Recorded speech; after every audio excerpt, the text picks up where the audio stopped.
নমস্কার বন্ধুরা, আমি মাম্পি। আজকে আবারও আপনাদের সামনে দারুণ একটি স্ন্যাক্সের ভিডিও নিয়ে চলে এসেছি। এটি একটি চিকেন পকোড়ার রেসিপি। প্রথম থেকে শেষ পর্যন্ত দেখুন আমি কিভাবে রান্নাটা করেছি। আর যদি ভালো লাগে তাহলে অবশ্যই আমার চ্যানেলটিকে কিন্তু সাবস্ক্রাইব করে দেবেন এবং পাশে থাকা বেল আইকনগুলি প্রেস করে দেবেন নতুন নতুন রান্নার নোটিফিকেশন সবার আগে পাওয়ার জন্য। এত সুন্দর রেসিপিটা আমি কিভাবে বানিয়েছি দেখার জন্য কিন্তু পুরো ভিডিওটা আপনাদের দেখতেই হবে। এইভাবে চিকেন পকোড়াগুলো আপনারা সসের সাথেও পরিবেশন করতে পারেন। আর বাড়িতে কোনো গেস্ট এলে আপনারা অবশ্যই এভাবে দেবেন, দেখবেন তারাও খেয়ে খুব নাম করবে আপনাদের। তাই চলুন তাহলে রেসিপিটা শুরু করা যাক। এই রেসিপিটা করার জন্য আমি প্রথমেই নিয়ে নিয়েছি চিকেনের পিসগুলো, এরকম ছোট ছোট করে কেটে নিয়েছি। এটা বোনলেস চিকেন। এবার আমি এর জন্য একটু মশলা বানিয়ে নেব।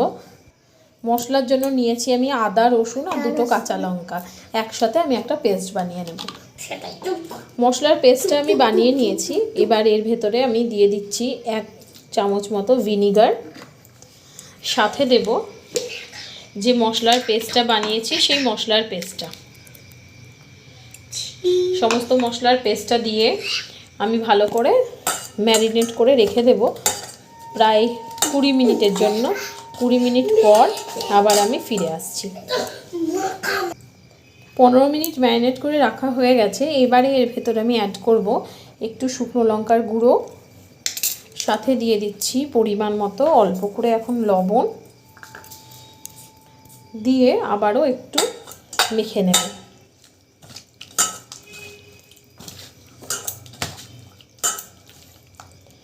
আবারও মেখে নিয়েছি। এবারে এর ভেতর আমি দিয়ে দেব, এবারে দিয়ে দিচ্ছি অল্প একটু জিরের গুঁড়ো আর সামান্য 1 চামচের থেকে একটু কম জিরের গুঁড়ো লাগবে। এবার এর ভিতর আরও আমি দিয়ে দেব এবারে কর্নফ্লাওয়ার।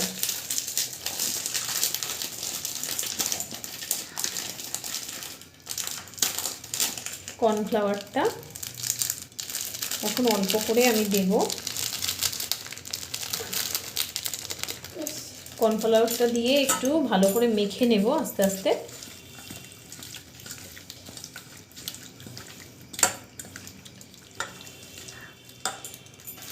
আরও একটু কর্নফ্লাওয়ার দেব,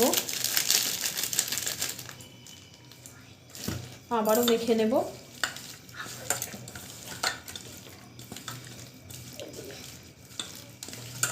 এভাবে মেখে নেওয়ার পর এর ভেতর আমি দিয়ে দেব একটা ডিম।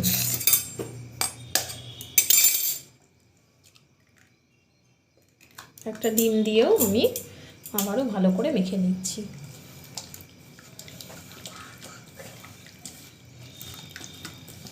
এইভাবে মেখে নিয়ে আরও 10 মিনিটের জন্য আমি রেখে দেব। 10 মিনিট ম্যারিনেট করা হয়ে গেছে মাংসটা।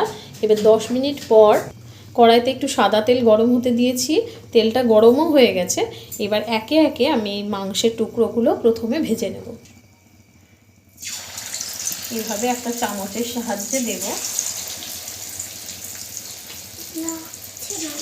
এই সময় গ্যাসের ফ্লেমটা একটু আস্তে থাকবে, তাহলে মাংসটা ভালো মতো সেদ্ধ হয়ে যাবে।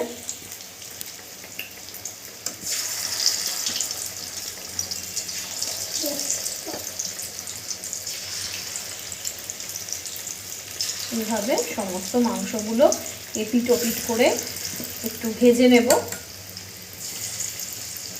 তো মাংসটা ভেজে নিয়ে আবারও আমি ফিরে আসছি। এইভাবে মাংসটা সব দিয়ে দিয়েছি, কিছুক্ষণ হবে, কিছুক্ষণ হয়ে যাওয়ার পর আবার ফিরে আসছি। একদিকটা ভাজা হয়ে গেছে, আমি চিকেনগুলো সব উল্টে দিয়েছি।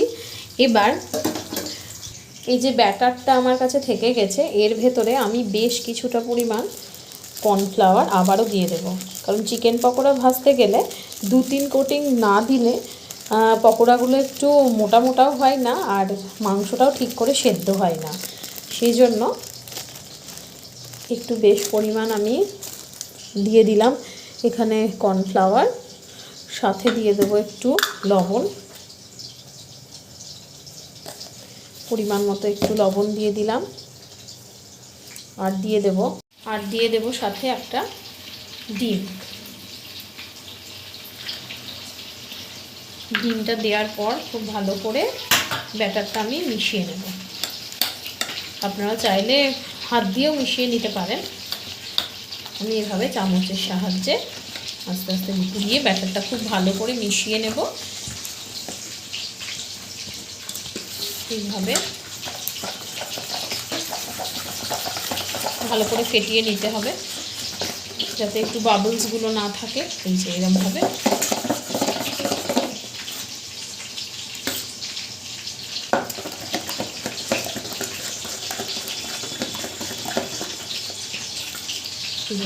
মেশানো হয়ে গেছে আমার। আর এদিকে চিকেনটাও ভাজা হয়ে গেছে। এবার চিকেনের পিসগুলোকে একটা একটা করে আমি সব তুলে নেব।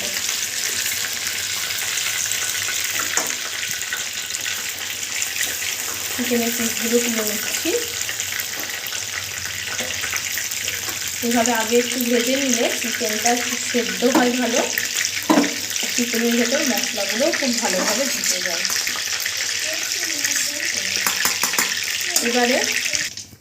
এবারে কড়াইয়ে আরও বেশ কিছুটা তেল আমি দিয়ে দিলাম গরম হওয়ার জন্য।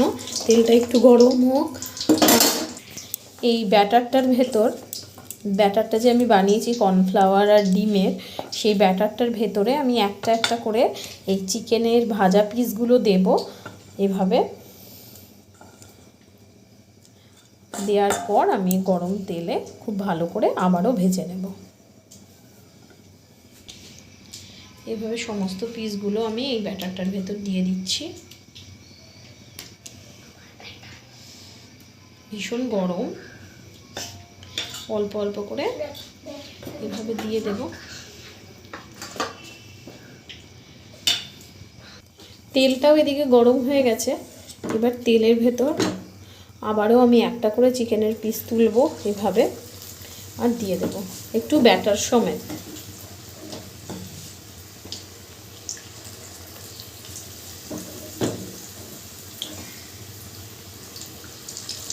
এবারে সব কটা একসাথে দিলে হবে না, অল্প অল্প করে দিয়ে আমাকে ভেজে তুলে নিতে হবে।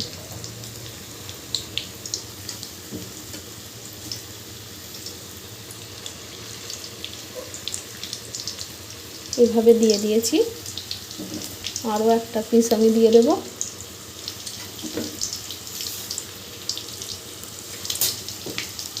দিয়ে কিছুক্ষণ হবে একদিকটা, তারপরে আবারও আমি চিকেনটাকে ঘুরিয়ে আবার ভেজে নেব। এবার পকোড়াগুলো দুদিক ভালো করে আমি ভেজে নিয়েছি। আবারও আমি পকোড়াটাকে এই ব্যাটারটার ভেতর তুলে নেব,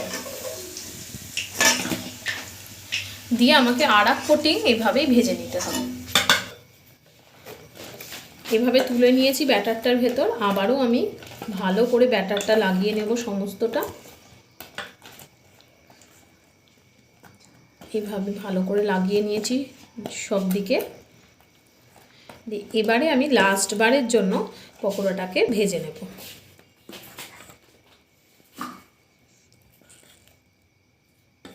এইভাবে সমস্ত লাগানো হয়ে গেছে। এবারে আবারও আমি পকোড়াগুলোকে দিয়ে এবার লাস্ট বারের মতো ভেজে নেব। তাহলে আমি 3টে কোটিং দিয়ে কিন্তু এই চিকেন পকোড়াটা সমস্তটা ভেজে নিলাম। দেখুন সেজন্য চিকেন পকোড়ার সাইজটাও কতটা বেড়ে গিয়েছে। এইভাবে সমস্ত পকোড়াগুলো ভেজে নেব।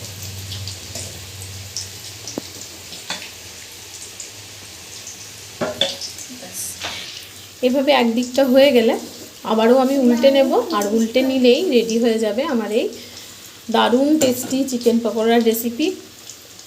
তো আপনারাও এভাবে বাড়িতে অবশ্যই বানান একবার, বানিয়ে আমাকে কমেন্ট করে জানাবেন কীরকম হয়েছে আপনাদের এই চিকেন পকোড়ার রেসিপি। এটা একদম দোকানের মতো খেতে হয়, আর বানানো তো খুব সহজ, মশলাও খুব একটা লাগে না। তাই অবশ্যই বাড়িতে একবার বানিয়ে আমাকে কিন্তু কমেন্ট করতে ভুলবেন না কীরকম হয়েছে আপনাদের এই চিকেন পকোড়ার রেসিপিটা। আমাদের বাড়িতে তো সবাই খুব ভালোবাসে। আপনাদের বাড়িতে কে কে এই পকোড়া খেতে ভালোবাসছে সেটা কিন্তু কমেন্টে লিখতে ভুলবেন না। এই দেখুন গল্প করতে করতে একদিকটা ভাজা হয়ে গেছে, আবারও আমি উল্টে দিচ্ছি। এই দিকটাও উল্টে দেব ভালো করে, আর উল্টে দিলেই রেডি হয়ে যাবে আমার চিকেন পকোড়া। এই দেখুন চিকেন পকোড়াগুলো কতটা সুন্দর দেখতে হয়েছে। তাহলে আজকের মতো টাটা, দেখা হচ্ছে নতুন কোনো রেসিপি নিয়ে।